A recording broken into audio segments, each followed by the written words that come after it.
A tropical cyclone that swept across Madagascar has killed 18 people and left 4 missing after making landfall on the north of the Indian Ocean island nation earlier this week, authorities said on Friday.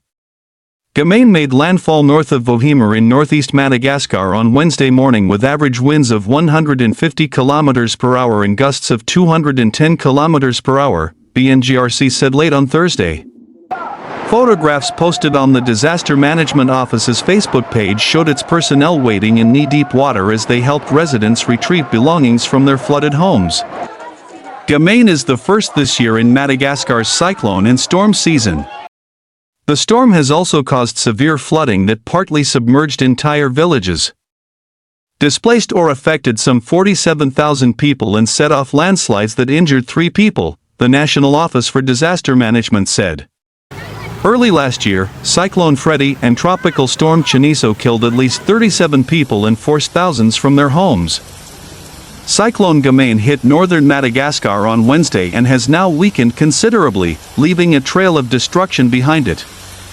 In the Diana and Saba regions in the north, bridges and roads were washed away and houses and rice fields were submerged. Residents paddled around their villages in canoes looking to help others trapped in their homes as the water level nearly reached the roofs of some buildings. The cyclone red alert was lifted on Thursday morning after the worst part of the storm brought wind gusts of over 210 km per hour. Madagascar has been hit by at least 10 strong tropical cyclones since the start of 2022 and is facing a hunger crisis in parts of the island, due to the damaging impact of extreme weather, according to the World Food Programme. The United Nations said the number of cyclones in the past 2 years is unprecedented for Madagascar, which has also suffered from its worst drought in 40 years in the south. Authorities in Madagascar are assessing the damage after Cyclone Gamane caused severe flooding in the Indian Ocean island nation. At least 18 people have died so far, most by drowning, being hit by falling trees, or being washed away by running water. Among the 13 districts in the northern part of the island nation hit by the cyclone, nearly 50,000 people were affected, 8,958 houses flooded, and 2,013 buildings destroyed, the National Bureau of Risk and Disaster Management reported.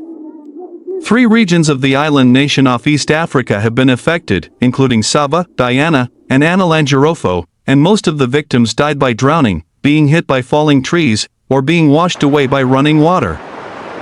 Local Daily Tribune Madagascar reported that the floods damaged roads and bridges, making travel from one region to another impossible. President Andry Rajoelina toured the damage firsthand and pitched in to help. Evacuation and humanitarian aid operations are underway, with measures taken to deliver aid by air within the next 24 hours, subject to favorable weather conditions, the Daily reported. It said armed forces, as well as Interior Ministry and disaster agency teams, have been mobilized to rescue trapped people, relocate them to safer locations, and restore communication lines. According to USAID, Madagascar is one of the top 10 most disaster-prone countries, as well as the most cyclone-prone country in Africa. In the same week, significant flash floods and a landslide in Indonesia left at least 19 people dead with 7 others missing. Mud, rocks and uprooted trees crashed down a mountainside on the island of Sumatra, engulfing villages in the western Pesisir Selatan district late last Friday after torrential rains. Rescue operations were disrupted by power cuts as more than 80,000 people fled to temporary government shelters. The Iberian Peninsula experienced unseasonably high temperatures last week caused by hot southerly winds, known as the Kalima, which also brought up a significant amount of dust from the Sahara. This resulted in orange-colored skies and degraded air quality on March 21. NASA's Terra satellite captured images of dust across the peninsula the next day, as snowy slopes at a ski resort near Granada were tinged brown, while other areas experienced murky rain. Fresher, maritime air has since moved in across the peninsula, clearing the dust farther east across the Mediterranean into Greece. People in Athens woke up to a thick haze on Thursday. The persistent strong southerly winds moved east across the Mediterranean, bringing dust from the Sahara across Greece.